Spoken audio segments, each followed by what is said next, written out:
So guys, nandito tayo sa munisipyo ng San Jose del Monte, Bulacan para kumuha ng mga requirements para sa pagpapabago ng birth certificate ni Sky. At bumalik na tayo sa Gumao para kumuha ng sedula at kinarpas muna natin ito habang naantay natin yung mami ni Sky. Pupunta na tayo ng Tungko at para kumuha ng tawag dito, baptismal. At ayan, grabe dito sa Pilipinas talaga, katakot-takot na requirements ang kukunin mo para lang maayos yung documents mo. So guys, medyo bababa nga yung natin pag-iintay, kaya ayan, naglagay muna tayo dyan ng arep na may chocolate at sticker. Kung sino makakuha niyan, maliit na halaga lang naman yan, pero kung sino yung makakakuha niyan, andyan yan, andyan, kung alam niyo yan, lapit lang yan dito sa may school in. At ayan, kung sino nga makakuha niyan ay meron siyang libreng tattoo sa akin. Yun, maliit na bagay lang naman yun andyan, pero yung price niyan is malaki. Meron kayong free tattoo sa akin. So pabalik-balik nga tayo sa San Jose. Tungko, Gumao, pabalik-balik tayo, kaya ito, nagmerienda muna tayo, tapos balik ulit tayo ng San Jose para ibigay na yung mga requirements na nakalap natin, tapos maayos na yan dyan. Tapos habang hinihintay ko yung utol ko, naglibot-libot muna tayo dito sa may likod ng tawag dito, munisipyo.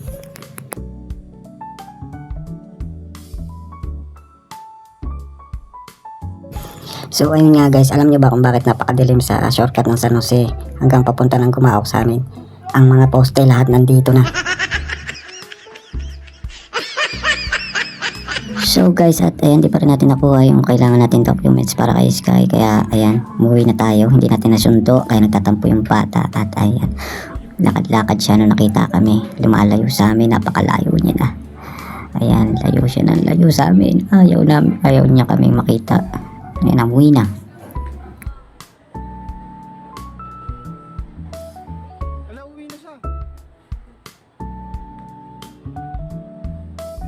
Sobrang madamdamin itong bata na to, pag napangakuan mo matatandaan niya, kaya ayan, inuuto-uto muna namin para sumama sa amin. At ayan, nauto din namin. At medyo busy itong araw na to, hindi na tayo nakapag-lunch, ngayon lang tayo nagla-lunch. It's 4 o'clock na yata, ayan, nung hapon nung kumain kami. Tapos ito, isang good news pa, dumating na ang ating pinakahihintay na passport. Yan na, tuloy na tayo yan. Alis na rin ako dito kasi sobrang ang hirap dito sa Pilipinas. Sobra. Ipon muna tayo para makapagnegosyo tayo. Ipon muna.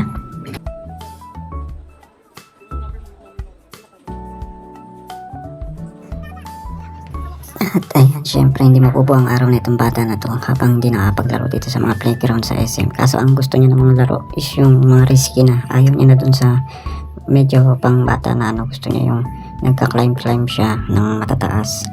At ayan, nung unang nahihirapan pa siya kasi mag-isa lang siya dito, tapos hindi niya pagamay yung yung harness, sumasabit lagi, kaya pinatanggal niya. Pero nung trinay niya ulit, ayun, nasanay siya. Ayan, tuwan-tuwa naman siya.